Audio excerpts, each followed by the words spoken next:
Welcome to Factful Finance. Have you ever thought about using crowdfunding as a way to diversify your investments? Many are jumping on board, but few understand how crowdfunding investments are taxed. Today, we're going to break it down in simple terms so you can stay ahead of the game.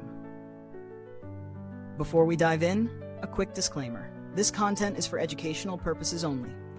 For advice tailored to your personal situation, consult with a professional. Crowdfunding investments have been a hot topic in recent years, thanks to platforms like Kickstarter, GoFundMe, and EquityNet. Whether you're investing in a startup or supporting a small business project, it's crucial to understand the tax implications. So, how are crowdfunding investments taxed? Let's break it down. First, it's important to understand that not all crowdfunding investments are treated the same. There are three primary types of crowdfunding you might encounter: donation-based, rewards-based, and equity-based. Each comes with its own set of tax rules. Let's start with donation-based crowdfunding. If you're donating money to a cause, you generally won't face taxes on your contribution.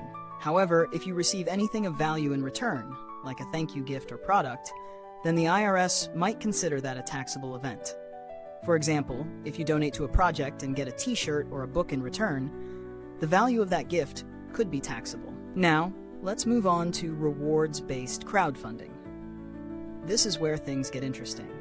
Here, you're not just donating money, but receiving a product or service in return.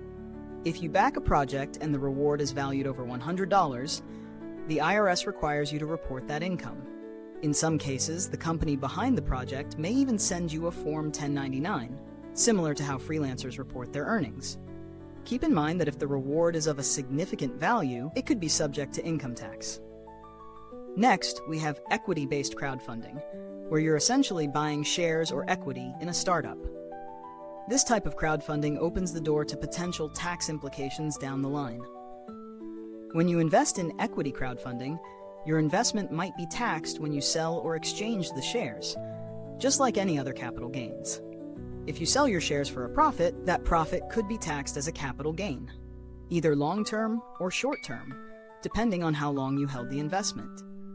If you hold on to the shares long enough, you may qualify for the lower long-term capital gains tax rate, which is more favorable than the short-term rate. Let's talk about a real-world example. Imagine Sarah invested $5,000 in an equity crowdfunding campaign for a tech startup. The startup's product becomes a hit, and Sarah's shares are now worth $10,000. If she sells her shares, she will be required to pay taxes on the $5,000 gain, depending on how long she held the shares.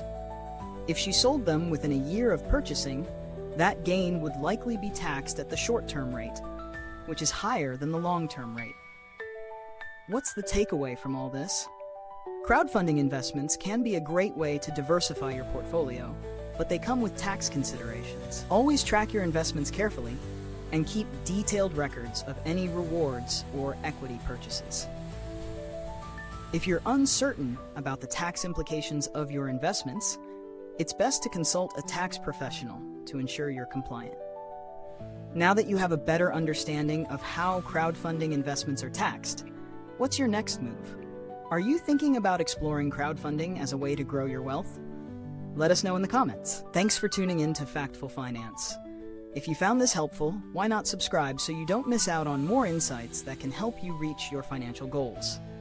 And we think you'll find the video shown on screen next particularly useful as you continue to sharpen your financial knowledge. See you in the next video.